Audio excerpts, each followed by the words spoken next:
Kira. Kiam cha với nó sẽ hay rồi. Cái gì vậy? Hảo lên.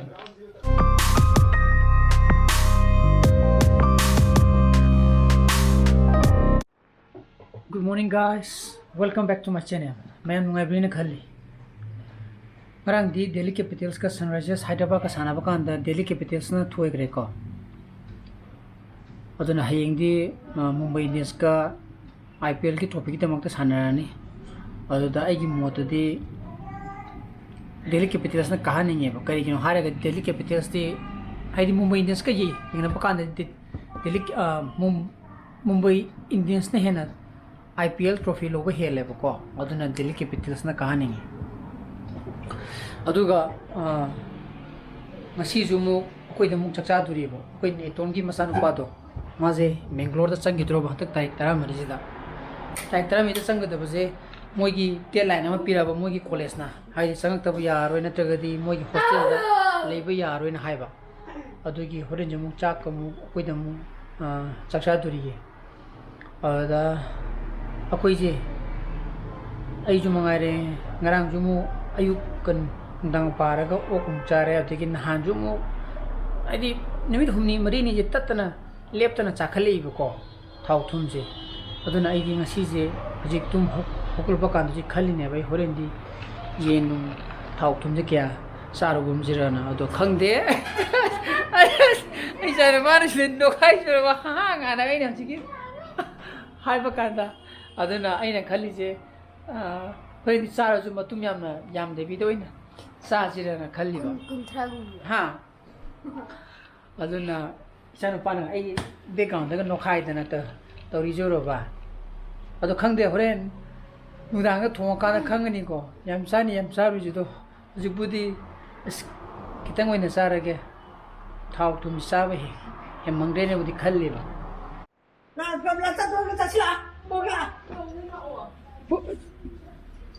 Wow, cái gì tôi nông bò, nó một quả thiên chân lời rồi. Bút giá chắc cái này hay à? Tất chắc cái này hay. Sao hồi đã hay? Nè thì mà blog thì giàu thế hay gì? Phát ta bay tay, anh nói chuyện nông bò, thì anh nói chuyện cọc thuộc bога. Tôi nói chuyện budi, cô mà nói budi ngạc budi đấy cả, mỗi quả cái thiên đang mỗi si, anh nói budi mỗi baba lagi đấy betul. अदुगी उसोक ताइ हेबने बको मोगी family कतंग तौगदबा कोइगी साक्तो नेक्थोए हाइबने बा निंगोंदा कोइगी चाक थोंबो चाखुमदा सिजाबा सन जाबा तम्मो सन जादि नुंगाय ब्रो युमदा लाकपजे how do you feel being at home खुमुनदा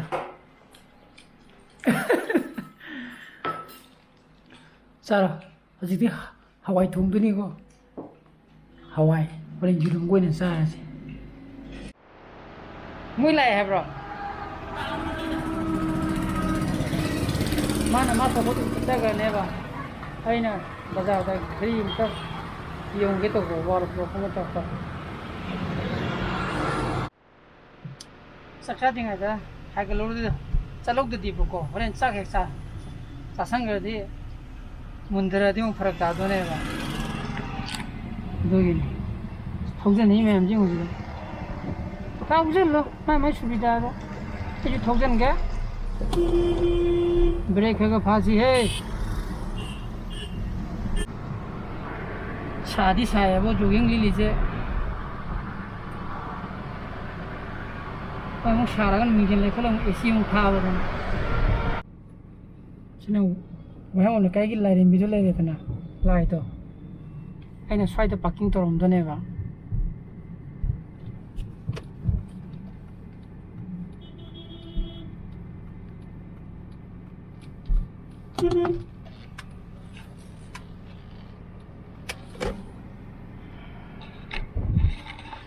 시즌은 과대기 봐봐 마킹되지 과대 번호보다 더 질렀니 번호보다 더 질렀니 마킹되라 뭐 아무 뭐 많이 내 뭐 라카니 돈 히트만 콩을 짱 뭐 콩을 짱만 퍼리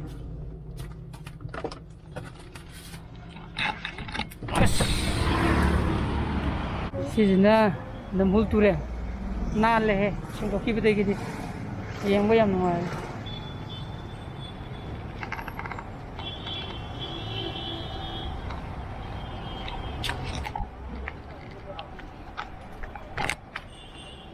हासिगी खुलुं फावदोगा दुम ओरबा तसकिबना फायबा हैना बदो हैन हजि पुं ट्रामथि तादरेना गाय पार्किंग लेरम पुं फमदो मत पार्किंग लाइतेबा सिजि मदि लवने भाइना सिबदि यंगे को अदो अतै लौ इजे करिगिने अै हाइरा सिदो इन लौरे कोइ मंगा लौरे सिदा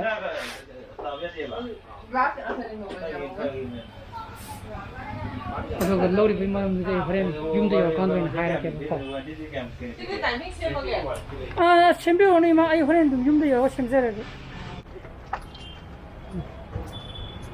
लोरे सिलेरे को 아마 와치네 용기네 봐.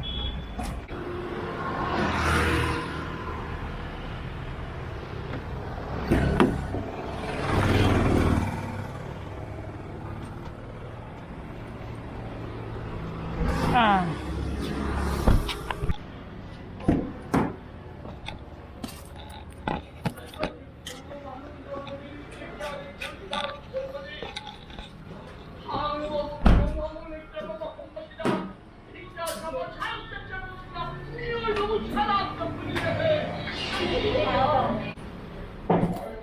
아싸.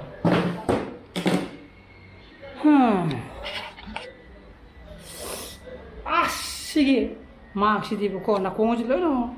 나 바자네. 근데 너 이짝짝이게 또 싹도 간 땀내나. 떠오르게. 또 그리기는 도저 하라게 보고. 할라 봐. masa pasu foto nam camera nam ki kutan tan na ga ba sina koi gari hazar ni shi ji budi shi the ene ba yengo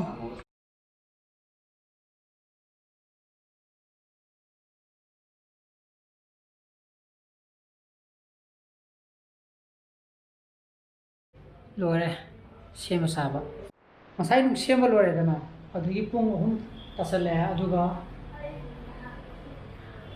이런놈 도와가지고 삼놈 깎더는 거에 고 저는 봐줘 또는 무슨 뽕물이 막 가이 머리 매 따라만이 사대기는 셈이도 이 올라게 봐 시즌이에요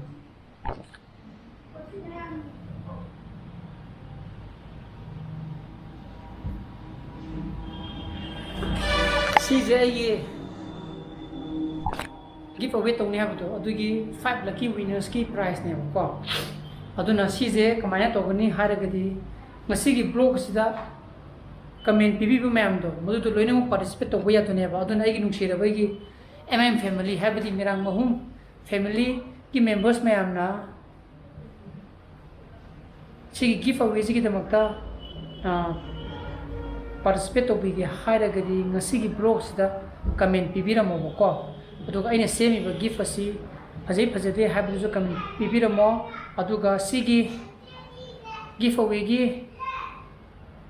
matamjina ngasidi gi horaga Thursday gi pung 12 fawba sigi blog sida ngasigi tarik mapan gi blog sida comment pibir ko mayam do loina mu participate to boya ne ba aduga pung 12 gi matungda aina lucky draw je ot laga kana kana no habito 5 lucky winners to ai adum mitudum maming laukthokchara ke bako si mayam aina to bungami si mayam gi support gi ne mayam nu si bidegi ni ko aduna maka tana su sidegi ehemba ke ama to wa ngambusu oijege mayam support to view mayam si view ko aduna ai amukta gi timanjara ke tu ai tadara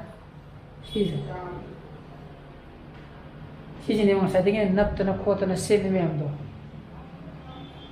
하 아두가 사이는 레고 거기 화이트 화이트나 시도이나 드릴 떠오르고이나 나빠게바 티알라게바 거 아두나 거비가는 거 시대 카멘 비비름 저거디 ngasi blog comment bibiram jagadi participate to gomta yawi ko aduna comment bibi ko bigunu comment bibi mi to kata khangalaga lottery magi software ma lechere ko masama thandana adu jo loine mu dum video namjara ke ba aduna comment bibi katani yawi adu je aduna comment bibi ba khubiro masi blog tagi ko masi puhi gara 우리다.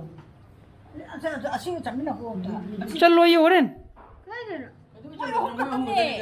라봉아라. 그노 니 돈이 로로지라. 한가만 사지. 보사들어. 해찬 왜 참제. 해가 지잉트. 하나는 고작 그래. 깐이기네. 근데 색깔만 그렇게 하나는 고작 그래. 라 탱이네 라.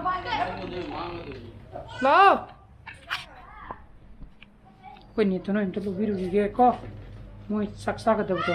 Au! Simon.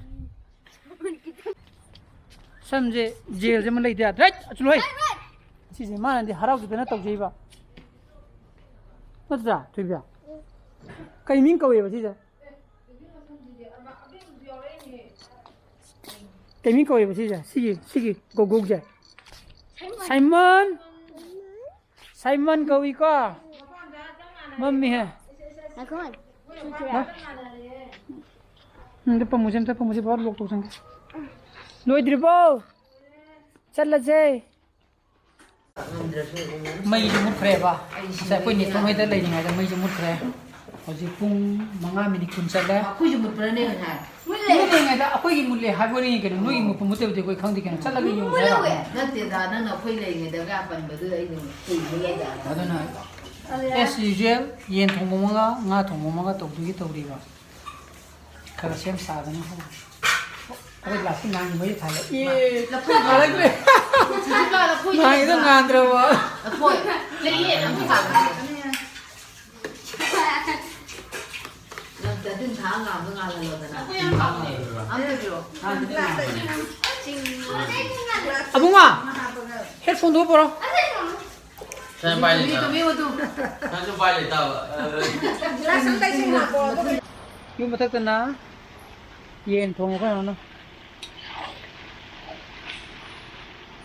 Hayengumba oigadra. Mathang degi koi phaidoina thongmom semane ba.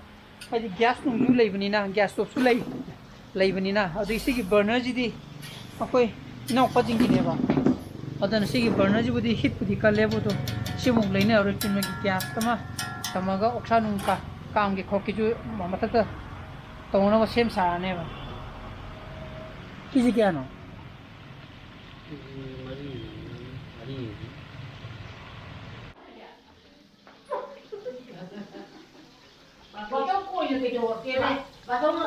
सिंगं ना थोंबुल रे बा कदा सही मतलब कतंग ये कतंग आउ रे ने ओ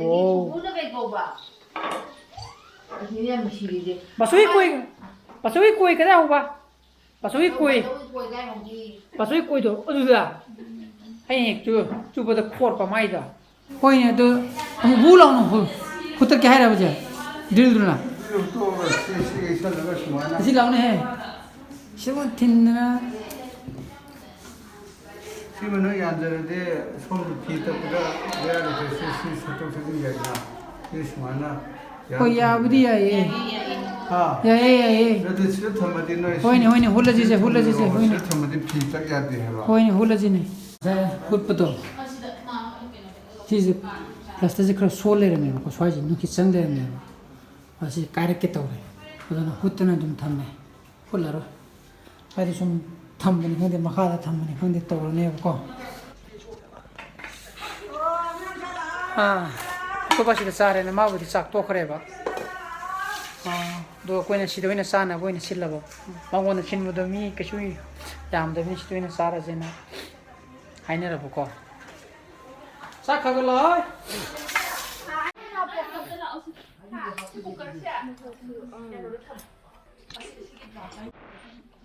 kin ngasai inong pi hoina sop chale do ki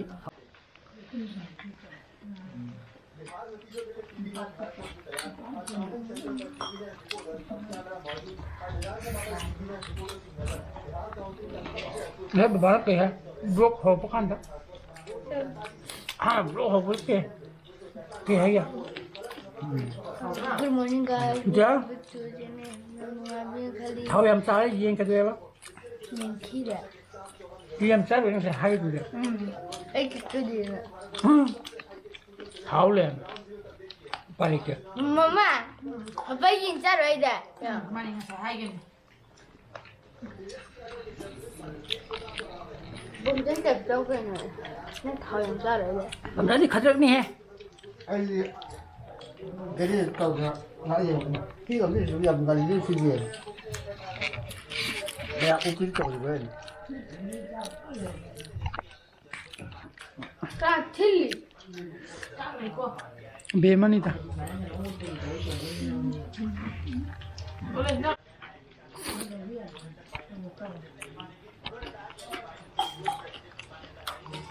跟今식도 짜이지 나. 식도 짜이지 까이노. 没还录吗？哎呀，一年咋的？人也是这样的。哎，你咋个的？你咋个的？咋个的？可以那样的。我那个木头是。不不一样。哦，看见了。对呀。这让你咋的不呢？现在你是不是不？这让你咋？可以那样猜的。猜的，这是我刚个了。还刚的。那我现在你把特一下。让啥的？还不嘛？我都滚了。对不对？不是往回来吗？往开里写，另外先给你。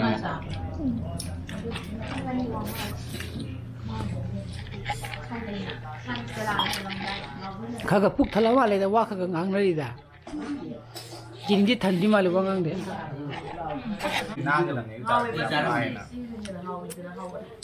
猜了梦的过程。 hai da wa sing sa ji so ki phusla ji si lung sa sa la ga ha bu cha ru dra phusla shi ka na ni ka na ling bang am dre sa yuk cha ro ha hai du ga ai cha sa sel du ga has aduna mayam comment pi bu ko pi ganu ko aduna ngasi blog di matang si lo san sara ga ai blog su pami bo thog di like to biramu share to bio anobo views oi biraga subscribe to biramu ko ni sana phajale bio hey blog to muk thena si so please be safe and be healthy bye bye good night bye bye